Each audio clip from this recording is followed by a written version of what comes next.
나의 소망 되신 주를 바라봅니다. 다시 오실 나의 왕 예수,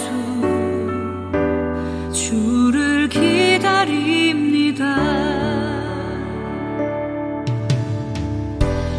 나의 소망 되신 주를 바라봅니다. 다시 오실 나의 왕 예수, 주를 기다립니다. 밤이나 낮이나 어제나 오늘도 영원히 주만 찬양해. 괴롭고 슬플 때 낭망하여 넘어져도 언제나 주만 찬양하겠네.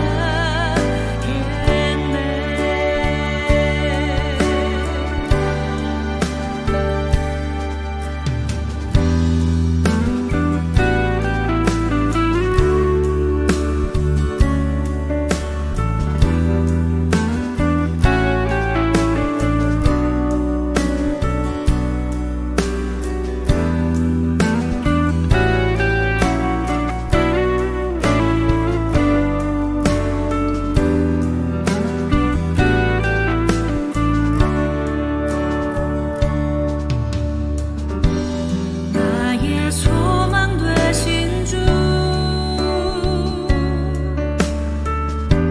주를 바라봅니다. 다시 오실 나의 왕 예수, 주를 기다립니다. 밤이나 낮이나 어제나 오늘도 영원히 주만 찬양해. 괴롭고 슬플 때 낭망하여 넘어져도 언제나 주만 찬양하겠네. 밤이나 낮이나 어제나 오늘도 영원히 주만 찬양해. 괴롭고 슬플 때 낭망하여 넘어져도 언제나 주만 찬양하겠네. 밤이나 낮이나 어제나 오늘도 영원히 주만 찬양해. 괴롭고 슬플 때 낭망하여 넘어져도 언제나 주만 찬양하겠네. 언제나 주만 찬양하겠네.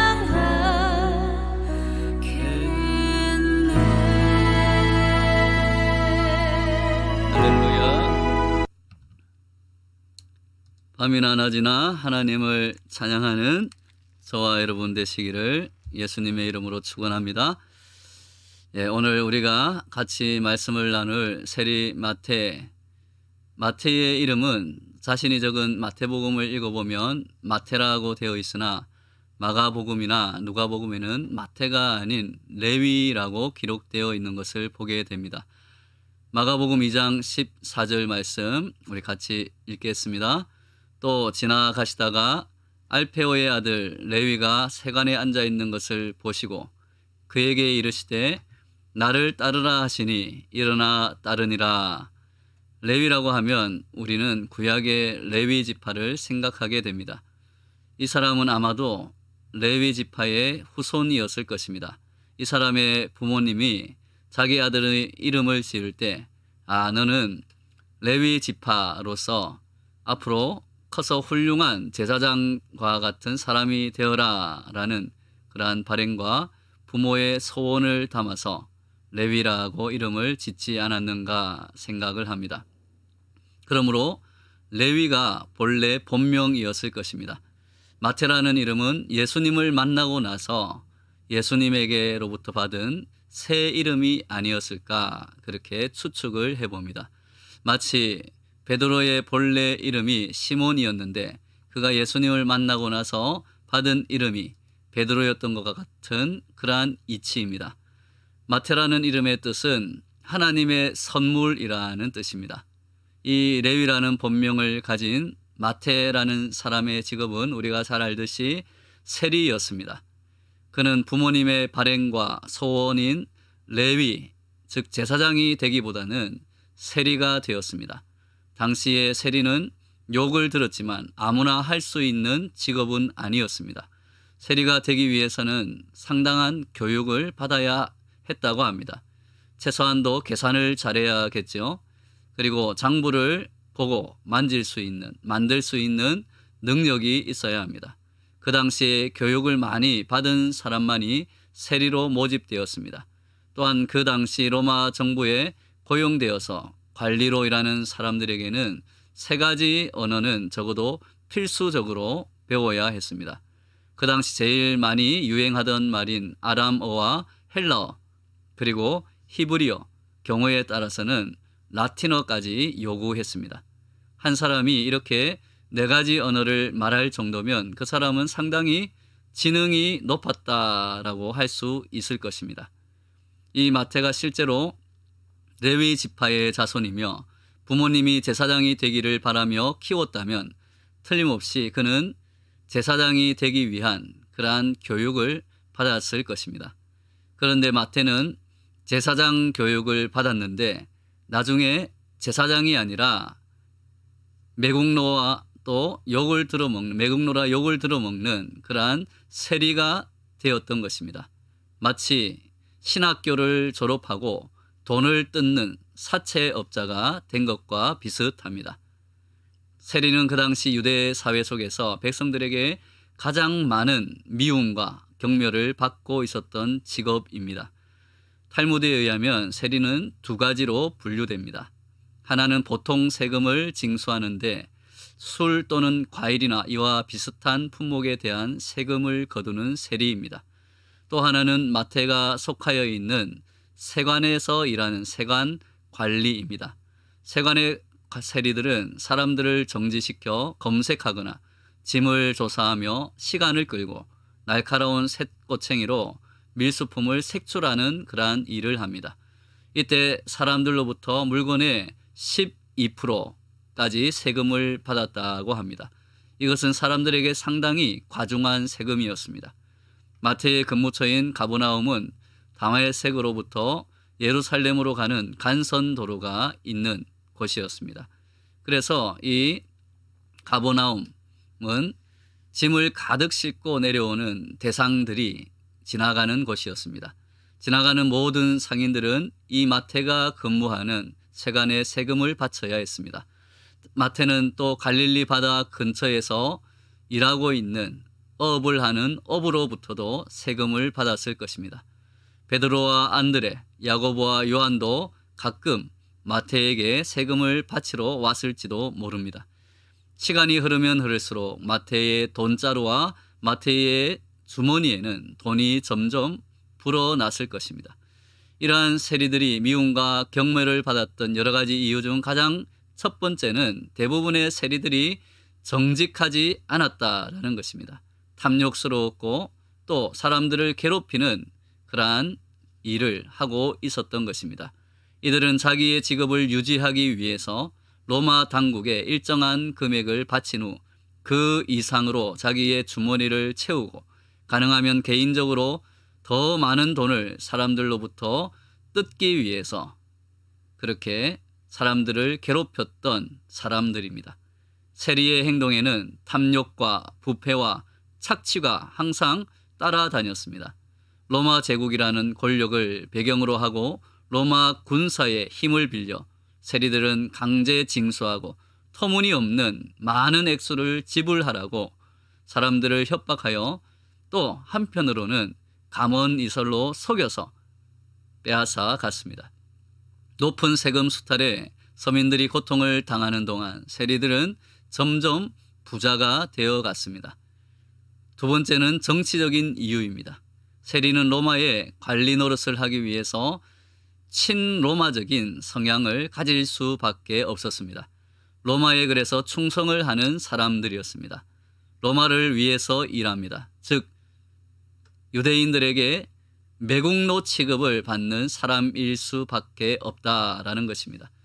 매국노에다가 자기 배를 채우기 위해서 사람들을 착취하는 세리들을 당시 사람들은 죄인과 창녀와 동등하게 죄인으로 취급을 하고 있었습니다.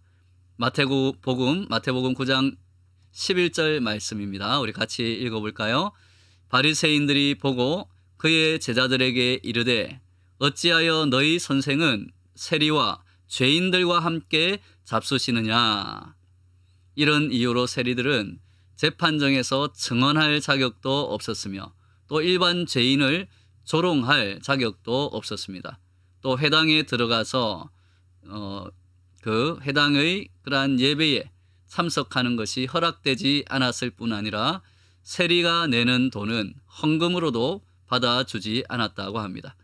이들은 돈은 많을지 모르지만 사회적으로는 영적인 문둥병자 같이 미움과 경멸을 받았던 존재, 사람들에게 창녀나 다른 죄인들과 마찬가지로, 아니 그것보다 더 나쁜 그러한 죄인으로, 매국노로 그렇게 미움을 받았던, 손가락질을 받던 사람들이 이 세리들이었습니다. 마태복음 18장 17절 말씀입니다. 같이 읽어보겠습니다. 만일 그들의 말도 듣지 않거든 교회의 말하고 교회의 말도 듣지 않거든 이방인과 세리와 같이 여기라. 마태복음 21장 31절 말씀입니다. 예수께서 그들에게 이르시되 내가 진실로 진실로 너희에게 이르노니 세리들과 창녀들이 너희보다 먼저 하나님의 나라에 들어가리라.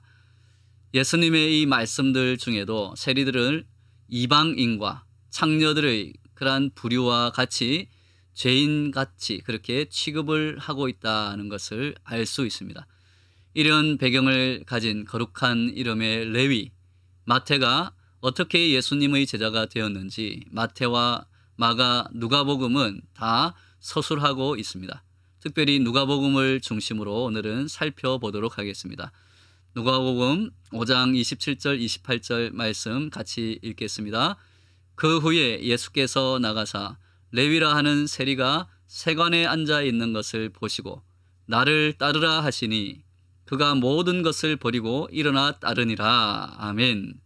예수님은 빌립에게 하셨던 것처럼 레위를 부르실 때에도 다른 이야기는 하지 않으신 채 다만 나를 따르라고 말씀하십니다. 예수님의 이 말씀에 레위는, 마태는 모든 것을 버리고 일어나 예수님을 따라갔다고 기록합니다. 이 장면을 그린 유명한 명화가 있습니다. 바로 카라바지오라는 화가의 성 마태의 소명이라는 작품입니다. 같이 한번 보실까요? 누가 이 그림에서 마태 같습니까? 네, 처음에는 저도 네, 저요? 라고 자신을 손가락으로 가리키는 수염난 사람이 마태라고 생각했습니다. 모두들 외면하고 딴짓을 하거나 딴 곳을 바라보고 있는데 혼자 딱 예수님과 눈이 마주친 사람입니다. 속으로 어떤 생각을 했을까요? 왜 하필이면 내가 눈이 마주쳤을까? 아, 예수님은 이 많은 사람 중에 왜 하필 내 이름을 부르실까? 그가 어떤 생각을 가졌는지는 모르지만 오늘 말씀에는 마태는 그 예수님의 말씀을 듣고 모든 것을 버리고 일어나 예수님을 따라갔다고 전합니다. 이것이 중요합니다. 예수님이 내 이름을 부르실 때, 예수님의 눈과 마주쳤을 때 속으로 아, 왜 또 나란 말인가? 왜 나만 희생하고 나만 봉사하라는 것인가? 왜 나만 이래야 하는가? 왜 나만 참아야 하는가? 왜 나만 용서해야 하는가? 왜 나만 손해보는가? 라는 그러한 어떤 억울한 생각이 들더라도 모든 것을 버리고 예수님을 따르는 것이 가장 중요하다는 것입니다. 그게 사실은 손해보는 것 같지만, 희생하는 것 같지만 남는 장사인 줄로 믿습니다. 남아도 영원히 남는 장사가 바로 예수님을 따라가는 것이라는 확신이 섰기 때문에 이 레위 마태는 어마어마한 돈방석 자리를 버리고 예수님을 따를 수 있었습니다. 오늘 이러한 믿음과 확신으로 다시 한번 예수님을 따르는 결단이 있으시기를 예수님의 이름으로 축원합니다. 이 명화에서 마태가 이 수염난 사람이 아니라 맨 왼쪽에 고개를 푹 숙이고 돈을 바라보고 고민하는 잘생긴 청년이 마태라고 주장하는 사람도 있습니다. 그 증거로 수염난 사람이 가리키는 손가락이 사실은 자세히 보면 자신을 가리키지 않고 왼쪽에 고개 숙인 청년을 가리키고 있다는 것입니다. 또한 예수님과 그 앞에 있는 제자 베드로도 그 고개 숙인 청년을 가리키고 있다는 것입니다.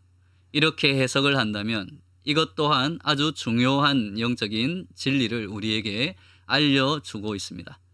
마태는 세리여서 그런지 샘에 밝았다는 것입니다.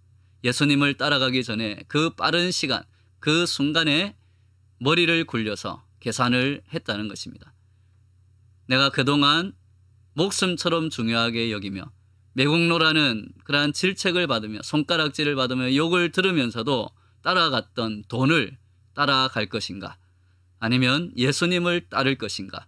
돈을 쫓아서 죄인이라 불리며 경멸받더라도 돈만 있으면 권세를 가지고 떵떵거리며 살 수 있는, 또 돈만 있으면 행복해질 수 있다고 믿고 살아갈 것인가? 아니면 모든 것을 버리더라도 나의 죄의 문제와 죽음의 문제를 해결해 주신다는 그분, 메시아라고 불리는 그분, 영원한 하나님 나라를 우리에게 알려주신 그분을 따라갈 것인가? 고민하고 있는 그의 얼굴을 이 그림은 표현하고 있는 것입니다. 그가 보십시오. 그의 오른손은 돈을 세고 있고 그 밑에 숨겨진 왼손에는 돈 뭉치, 돈 주머니를 그렇게 쥐고 고민하고 있는 그러한 모습이 보이지 않습니까? 돈을 따를 것인가? 아니면 이 돈을 놓고 영원한 생명을 주시는 예수님을 따를 것인가? 고뇌하는 그의 얼굴을 이 그림은 잘 표현하고 있는 것입니다.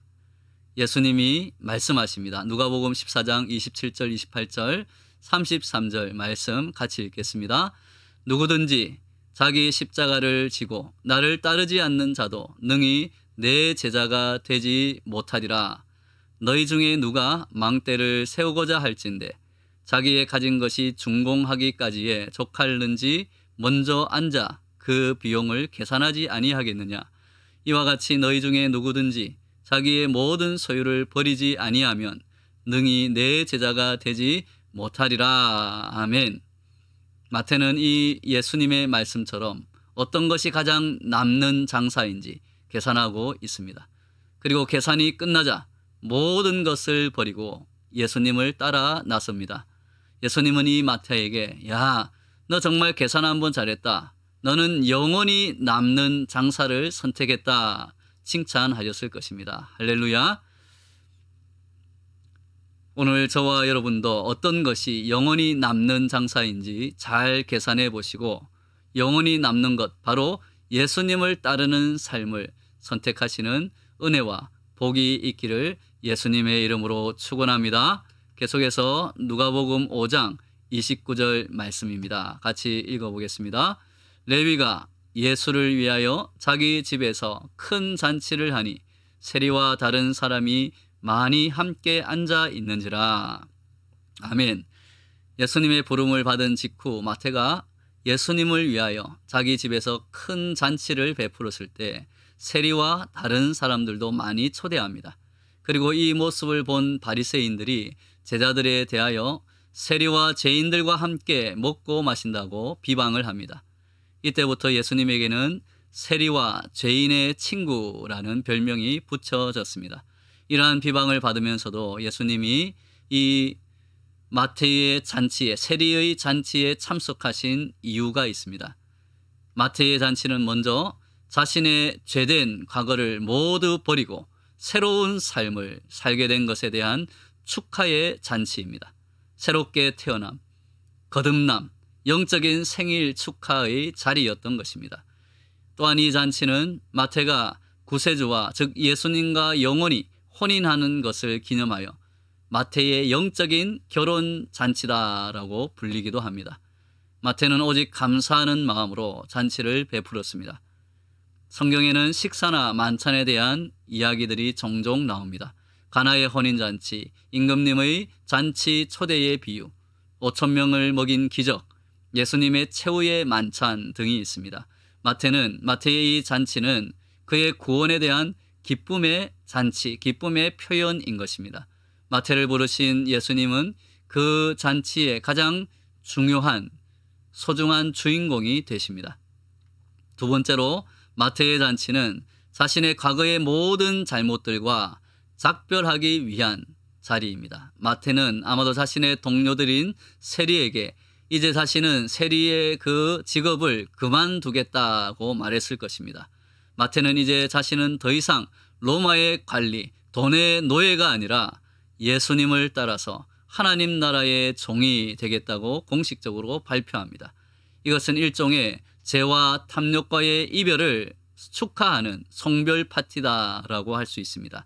이 잔치는 내가 죽고 예수로 살아가는 중생함을 고백하며 받는 영적인 세례의 잔치, 세례의 자리였습니다. 마지막으로 마태의 잔치는 자신과 같은 죄인인 세리들에게 구원자이신 예수님을 소개하고 증거하기 위한 그러한 전도의 자리였습니다. 이 잔치는 참으로 놀라운 광경이었을 것입니다. 옷을 잘 입은 탐욕스럽고 돈에 굶주린 인간 쓰레기이며 매국노로 불리며 사회에서 버림받은 무리들은 동료 세리인 마태가 잔치를 베풀고 예수님을 초대해서 이제 내가 세리의 직업을 그만두고 예수님을 따르기로 했다. 예수님의 제자가 되기로 했다. 라고 한 그 말과 행동에 그 친구들은 놀랐을 것입니다. 저 인간이 미쳤나? 하도 욕을 많이 먹더니 드디어 맛이 갔구나. 에고 그 많은 돈을 버리고 돈과 권력을 버리고 예수를 따르다니 불쌍한 인간이다 라고 마태를 생각하는 사람들도 있었을 것입니다. 또 한편으로는 이런 마태의 결단을 훌륭하다 여기는 그러한 존경하는 사람들이 있었을 것입니다. 후에 이 소식을 듣고 여리고의 세리장이었던 삭개오도 예수님을 만났을 때 회개하고 자신의 집에서 잔치를 열었을 것입니다.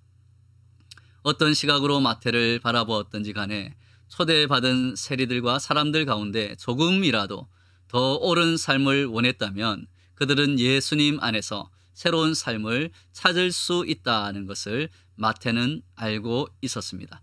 그래서 예수님을 모신 자리에 그의 친구들을 초대한 것입니다. 자신처럼 예수님을 만나서 변화되고 새로운 삶을 살기를 바라는 마음, 죄의 노예로, 돈의 노예로 살아가는 것을 버리고 이제 영원한 하나님 나라를 위해서 예수님이 선포하신 그 복음을 따라 살아가는 참된 행복, 영원한 생명을 얻게 되기를 바라는 마음으로 예수님 앞으로 그들을 전도한 것입니다. 그래서 예수님은 마태의 거룩한 잔치를 비방하는 바리새인들에게 말씀하십니다. 누가복음 5장 31절 32절 말씀입니다. 같이 읽겠습니다. 예수께서 대답하여 이르시되 건강한 자에게는 의사가 쓸데없고 병든 자에게라야 쓸데있나니 내가 의인을 부르러 온 것이 아니요 죄인을 불러 회개시키러 왔노라. 아멘. 이러한 마태의 전도법을 잔치 전도법 또 식사 전도법이라고 부르기도 합니다. 우리 전조화평교회가 또 우리가 드리는 예배가 우리의 가정이 우리 직장이 우리의 모임이 마태의 잔치와 같이 예수님만을 주인으로 모시고 예수님을 소개하는, 예수님을 전도하는 그러한 전도의 잔치로 변하기를 예수님의 이름으로 축원합니다. 성경에는 이후에 마태에 대한 기록은 별로 남아 있지 않습니다. 그러나 마태가 남긴 가장 위대한 업적은 그가 마태복음을 기록했다는 것입니다. 마태복음은 유대 역사에 정통한 사람의 글이라는 것입니다. 구약 성경이 예수님을 통해서 이루어졌다, 성취되었다라는 것을 가장 많이 강조한 책이 바로 마태복음입니다. 마태는 어떻게 해서 유대의 역사에 대해서 이렇게 잘 알게 되었습니까? 바로 레위 가문 제사장의 일을 감당하기 위해서 제사장의 교육을 받았기 때문입니다. 그러다가 돈에 빠져서 세리가 되기 위해서 또 로마에서 요구하는 공부를 열심히 했습니다. 그러다가 다시 예수님의 부르심을 받고 그가 받은 모든 교육을 활용하여서 위대한 복음서를 쓰게 되었다는 것입니다. 그는 철저히 유대의 역사를 분석하면서 예수님을 통해서 구약에 나타난 하나님의 약속이 이루어졌다, 예수님이 유대인의 왕으로 오신 그리스도 메시아이시다라는 것을 영광스럽게 기록하게 됩니다. 우리가 열심히 나를 발전시키고자 노력하며 살았던, 또 갈고 닦았던 그러한 공부들과 재능과 실력들이 주님의 영광을 위해서 열심히 쓰임받기를 바랍니다. 여러분들이 드리는 예배와 기도와 여러분의 헌신과 봉사가 우리 전주화평교회와 하나님의 선교를 위해서 쓰임받는 밑거름이 되는 줄로 믿습니다.